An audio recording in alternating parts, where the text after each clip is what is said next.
A Assembleia Legislativa deve analisar uma alteração no Estatuto da PM. Uma emenda que preocupa militares de Alagoas é que a proposta modifique idade de ingresso, tempo de permanência e até a aposentadoria da categoria. O pátio da Assembleia Legislativa ficou cheio de militares, os corredores também. Tudo por causa do projeto de lei que altera o Estatuto da Polícia Militar, de autoria do deputado estadual Francisco Tenório. A proposta modifica idade de ingresso, tempo de permanência e aposentadoria. A legislação hoje determina que o policial militar, se homem, se aposenta aos 62 anos de idade de coronel e vai descendo até 57 soldado. Se mulher, até os 47 soldado feminino. Então, a gente tenta corrigir isso aqui e eu propus que criasse uma idade unificada. O homem se aposentar aos 65 e a mulher aos 60. Essa é a aposentadoria obrigatória. Porém, quando o policial atingir, se mulher, os seus 25 anos de serviço, tem direito à aposentadoria e o homem aos 30. As mudanças provocaram um verdadeiro reboliço entre os profissionais. Eles temem que haja um engessamento das promoções e afirmam que o aumento da idade de ingresso vai contribuir para o envelhecimento da corporação. Profissionalmente, né, a gente vai ficar emperrado, não vamos ter chance de crescer, tá? E sem contar a parte física, né?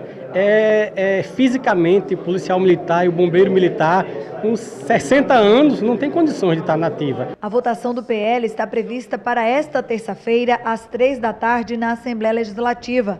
Mas antes disso, militares e o deputado se reuniram com o objetivo de ajustar as alterações de forma consensual. Eles dizem que para mudar os critérios da aposentadoria e idade de ingresso, é necessário mudar também os requisitos do regime de progressão na carreira militar. Ele está simplesmente aumentando o limite de idade, mas está esquecendo que o homem precisa ascender. E isso nós não permitimos. E isso é o sentimento da tropa, porque todos que entram querem ascender. A reunião terminou no final da tarde. De acordo com o presidente da Associação dos Oficiais Militares de Alagoas, o impasse foi resolvido e as mudanças foram definidas em comum acordo. Foi encontrado um ponto central que a gente focou e conseguimos, a contento, resolver os problemas que estavam na polêmica aqui. E em Brasília, presidentes de 7 partidos firmaram um acordo para tentar aprovar a criação de um fundo partidário. A proposta é que seja criado até setembro. Vamos ver com Damares Bubans, correspondente do Sistema Opinião. O acordo tem o objetivo de acelerar a tramitação da proposta no Congresso para que o fundo passe a valer para as eleições de 2018. A proposta foi elaborada pelo presidente do PMDB e líder do governo, Romero Jucá. A estimativa é que o fundo comece no valor de 3,5 bilhões de reais, o que corresponde a 50% do que foi gasto nas campanhas de 2014 para presidente da República, deputados e senadores. O fundo será constituído em anos eleitorais. Uma parte do dinheiro viria do orçamento geral da União e de emendas, e a outra de investimentos dos próprios partidos. O fundo eleitoral seria uma saída para arcar com os custos das eleições, já que o investimento empresarial foi proibido. A proposta deve ser apresentada na próxima semana e votada em regime de urgência no Senado. Se aprovada, segue para a Câmara dos Deputados. Os parlamentares têm pressa, porque para que ela passe a valer já nas eleições de 2018, é necessária a aprovação nas 2 casas legislativas até setembro. E o pior, o projeto não ganhou a simpatia dos eleitores e em tempos de crise política, propostas impopulares não têm sido bem-vindas pela unanimidade dos parlamentares. Em época de festejos juninos, a Operação Lei Seca é reforçada em todo o estado. Ao vivo, o repórter Leandro Melo tem mais informações sobre essas fiscalizações. Boa tarde, Leandro. Já houve prisão por embriaguez por esses dias? Sabrina, boa tarde a você, a todos que estão assistindo ao JD. 6 condutores foram detidos e tiveram a carta de direção recolhida por estarem com um índice de álcool-glicemia acima do permitido, que é de 0,33 miligramas. Eu estou aqui com o coordenador da Operação Lei Seca, Tenente Emanuel Costa. Boa tarde, Tenente. Essas prisões foram resultado dessas operações em quais locais? Boa tarde, Sabrina, boa tarde a todos de casa. Tivemos em Anadias, lá tivemos 2 prisões, 2 prisões em São Miguel dos Campos e 2 prisões em Maceió. E houve também um número considerável, né? Um número que aumentou com relação a essas prisões de pessoas por embriaguez, não é isso? Tivemos 46 condutores retirados de circulação porque estavam transitando alcoolizados. Isso significa que preservamos vidas, que essa é a principal missão da Lei Seca quando está nas operações. Que punições esses condutores recebem?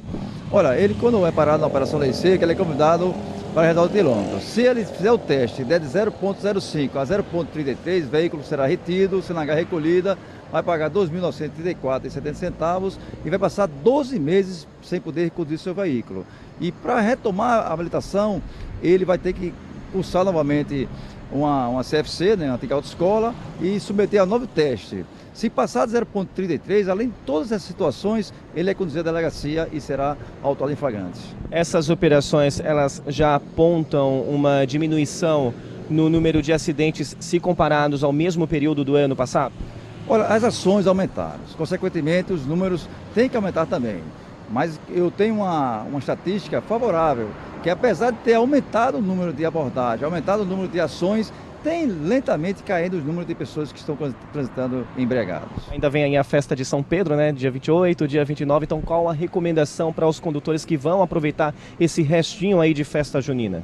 Olha, que brinquem bastante, se divirtam, mas tenham a responsabilidade de quando for conduzir um veículo. Quando for se deslocar para algum local, pegue o seu veículo, verifique a água, óleo, freio, verifique o documento obrigatório do veículo e do condutor. E depois verifica quem vai conduzir o veículo. Se não bebeu, pelo menos nas últimas 24 horas, algum tipo de líquido que contenha álcool. E durante o percurso, tenha cuidado na ultrapassagem, respeite o limite de velocidade. Enfim, só com esses cuidados você vai conseguir ir brincar e voltar com muita segurança. Para a gente encerrar, Tenente, a gente sabe que o foco dessa operação é a questão do flagrante, né, de pessoas embriagadas, mas a gente sabe também que o celular também é um grande vilão nessa combinação aí com a direção, né, e que isso também tem ocasionado em muitos acidentes, não é isso? Que tipo de orientação vocês dão aos condutores? Olha, talvez 70% hoje das colisões traseiras está sendo por questão de manusear o celular através do WhatsApp. Então tenha cuidado, evite isso, porque é uma infração gravíssima. Vai pontuar 7 pontos na sua CNH. Então evite, porque você tendo esse cuidado com o celular, você com certeza vai evitar essas colisões traseiras. Ok, Tenente, obrigado pela sua participação aqui no Jornal do Dia. A gente sabe que essa combinação álcool, celular e volante não é bacana. A gente sabe que é batido, está falando nisso, mas nunca é demais reforçar o recado. Sabrina. Isso mesmo, Leandro. Mais consciência, mais responsabilidade. Muito obrigada pelas informações. Até amanhã. E veja daqui a pouco a vitória do CSA contra o Fortaleza pela Série C do Campeonato Brasileiro. E uma entrevista aqui no estúdio com o secretário de Estado do Meio Ambiente e dos Recursos Hídricos. Voltamos já.